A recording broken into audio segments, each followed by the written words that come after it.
Welcome to the Relationship School podcast. I'm Ellen Boeder. And I'm your host, Jayson Gaddis. Good to have you here, Ellen Boeder. Thank you. Yeah. So my wife and I here want to talk about communication. And in the last episode, we talked about how to communicate your need for space for you distancer avoidant types.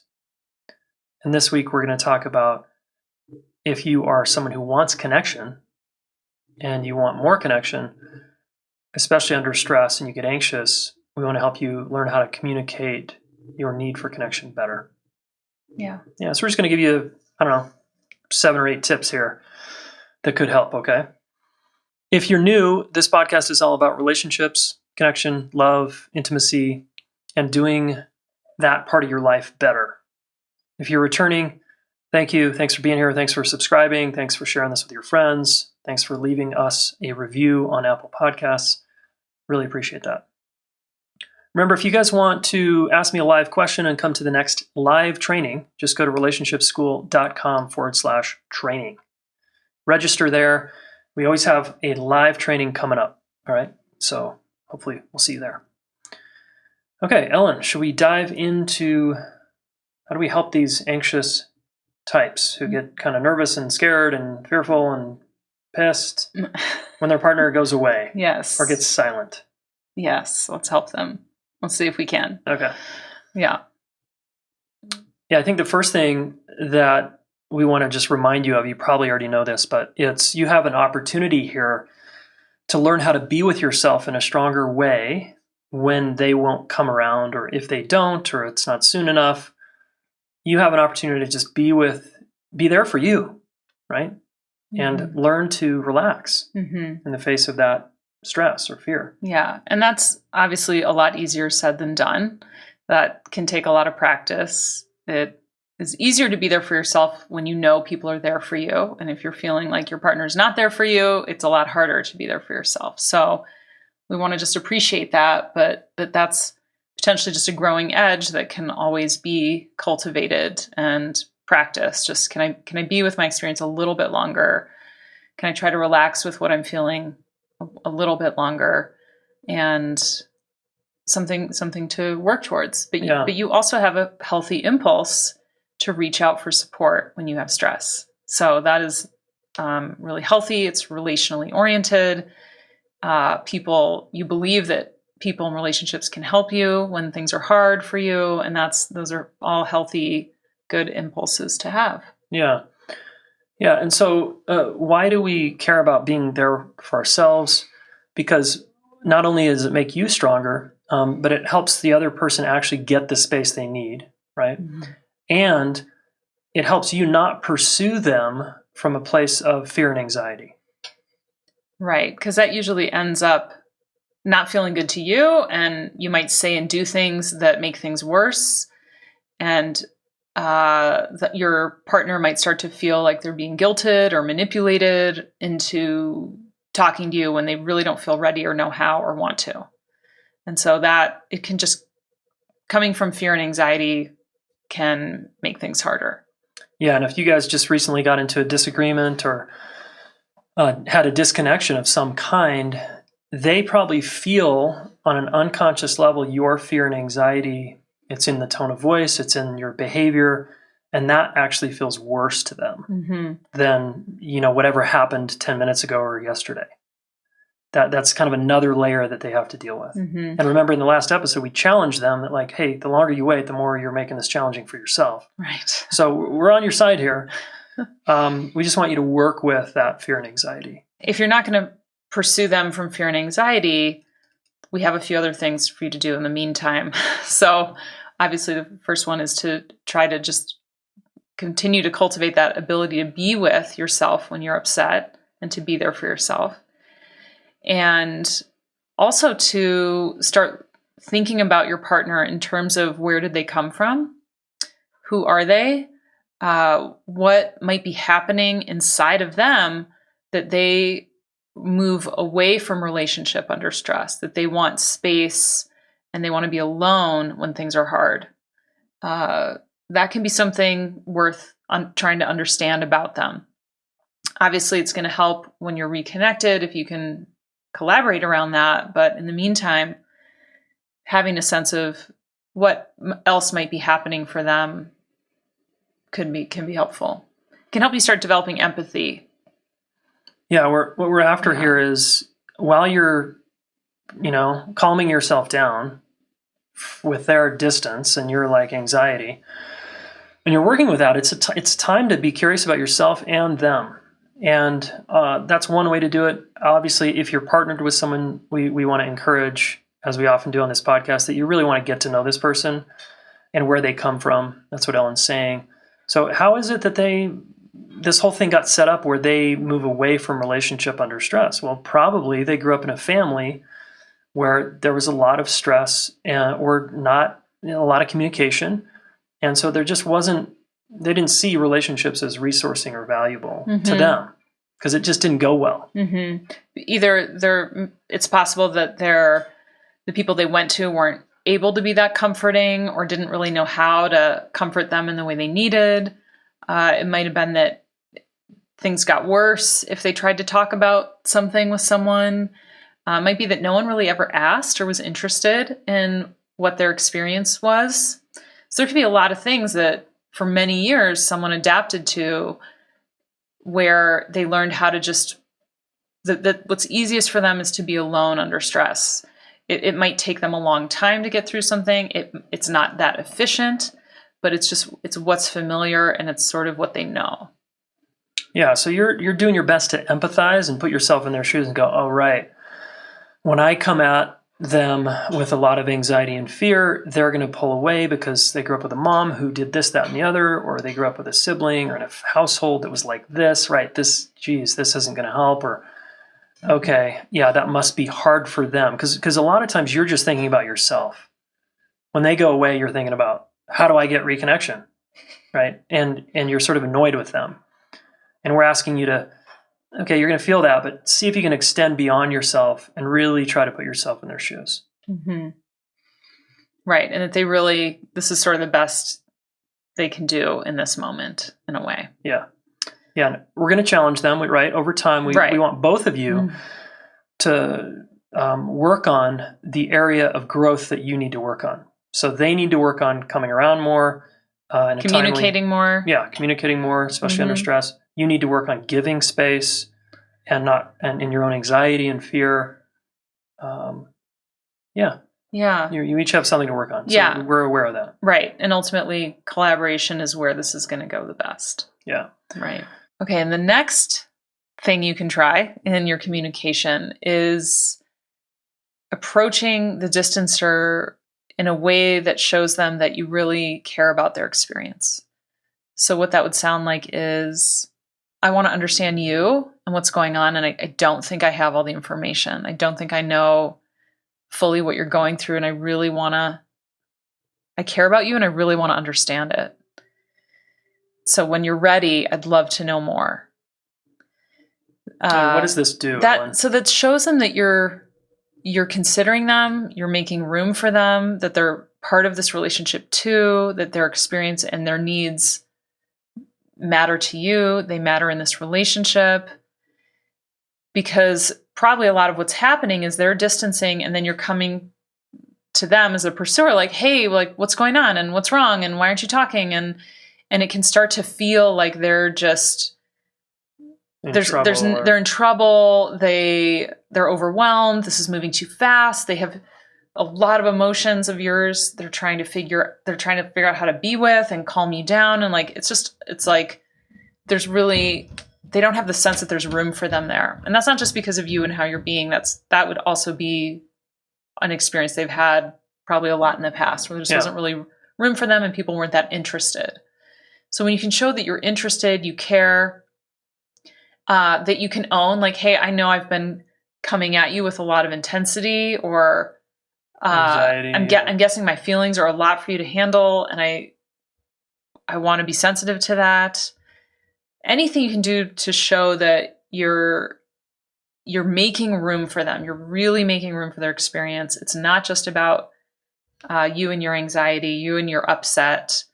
is going to help. Mhm. We want you to be able to get to your upset and get to all the things that you want to get to, but we want your partner to be available for that, right? Yeah. Yeah, huge. Right. Yeah, so if that you can do that, it's going to make room for your feelings. And so this is the next tip here is you can vulnerably show them the impact of their distancing and their withdrawal has on you. And by showing them, I mean, maybe you have some tears in your eyes, or maybe you just are trembling and you just like say, hey, I feel, I just feel really scared. I feel very alone over here. Mm-hmm. Sometimes that alone can wake your distancing partner up because they don't want you to feel that way. They don't want to have that impact. It's not their intention. Yeah. Oftentimes they're just so self-absorbed in their withdrawal, they're actually not thinking of you and your feelings. Mm-hmm. So this is a way to wake them up and go, oh. Right. Like, oh, my silence and withdrawing is having an impact over there. Sometimes they don't even realize how stressful that is to be on the receiving end of. So it can be really helpful to communicate that. But I would say make sure you're communicating that after you've made it really clear to them that there's room for them and what might be upsetting for them and what might be going on for them. Mm-hmm. Right. And obviously they have to start including themselves and communicating, but you making a really obvious space for that and showing you care should help. It should do something. Totally. Cool. A couple more tips. One is just watch the complaining or blaming and thinking that they should do it your way. Remember, in a relationship, as things heat up over time and you add, kids or a mortgage or two stressed out people at home, stuck working from home or whatever, no job, you're just adding a lot of layers. Yeah. And if you think that they should do it your way, you're not understanding them, which is what we're encouraging you to do a few steps ago, right? Well, if you knew where they came from, you wouldn't expect them to do it like you do it, which is to always come back around quickly and talk about what happened and clean up the mess. That's not how they roll. Mm-hmm. And yeah, you can challenge them to get better at that, and you want to challenge each other, and you want to, as a team, get better at that in general. Mm-hmm. But we got to watch this tendency to, hey, because I feel this way, you should kind of feel this way too, or because I do repair and reconnection this way, you should also. Mm-hmm. We have to make room for their nervous system and the way they're wired and their history. Their pace. Yeah. I mean, so much is like figuring out, okay, I want this to happen quickly. You want it to happen more slowly. Like somewhere in the middle is where we're going to find each other. Something feels good enough to both of us. Yeah. And that takes two people collaborating to figure out something that feels fair and good to both of you. And we gave similar feedback in the distancing podcast before this about, not expecting everyone to do it your way and being upset that they're not more like you. That's just really kind of a waste of your time. Yeah. Yeah. Totally. Yeah. So finally, we want to, outside of your stressful moments, we want to have you two talk about how you're going to collaborate, given that one of you is likely a pursuer and one of you is likely a distancer. How are you guys going to be a team? You got to come up with something that's win-win, that feels fair to both of you. Yeah. Yeah. And that, I think we said this last time too, like that conversation usually goes best when when you feel connected, when you're both in that state of mind where you're like, yes, okay, we need to work on this. Mm-hmm. And if one person's trying to drag the other person to participate and engage, it's awful. It's heavy lifting. It's not going to go very well. You don't want someone dragging their feet. You want to be able to both have an investment in this going better. And, you can say things to the distancer like, I'm sure you're not enjoying that I'm like knocking on the door and texting you and whatever you're doing that's probably hard for them. Like you can let them know, like it doesn't have to look like exactly what I need, but if we do something better, I think it'll feel better to you and you'll be able to enjoy the space that you want. And I'll know that when you're returning and how long this is happening, I'll be able to give you that space much easier. So it needs to feel good to both people. Yeah. And so finally, I just want to ask you a question, Ellen. I answer this one a lot and just wanted to get your quick take. Okay. because I can hear the questions coming in Okay. on this one, which is, yeah, but what if my partner doesn't want to make an agreement around this? Or what if my partner won't come around and kind of be a team here? I mean, that could be something that means the relationship isn't really going to be able to move forward. It really takes both people wanting to improve it, make it better, make this a better environment for both of you. One person alone can't do that. Yeah. We can all make changes as individuals, and we can contribute those changes and self-improvements to the relationship, but you can't restructure a relationship all by yourself, Yeah, you can't do it, and I wouldn't recommend trying. Yeah. I think if this is you and you're kind of either rolling your eyes at us right now or you're like coming up with a lot of yeah buts, my partner, it probably means you're with such a resistant person that they're not willing to work on this dynamic. They don't understand relationships the way you do. They have no interest. I often recommend, look, it's probably time to move on from that relationship. And I understand there's a lot of complicating factors there. It's not as easy as that, right? Right. Because you might have kids and a mortgage and a lot of high stakes there. Yeah. And what we're teaching you here requires two people that are willing. It really does. Yeah. And this is just the deal, guys, in a relationship.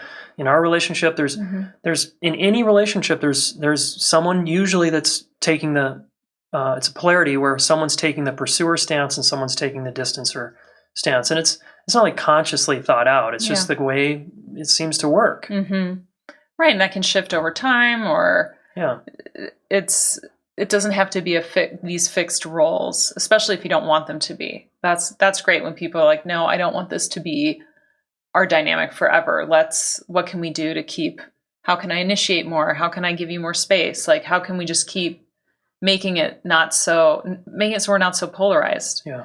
And because this can be a painful way to be polarized, especially if there isn't a shared interest in making this also feel good for both of you. Yeah.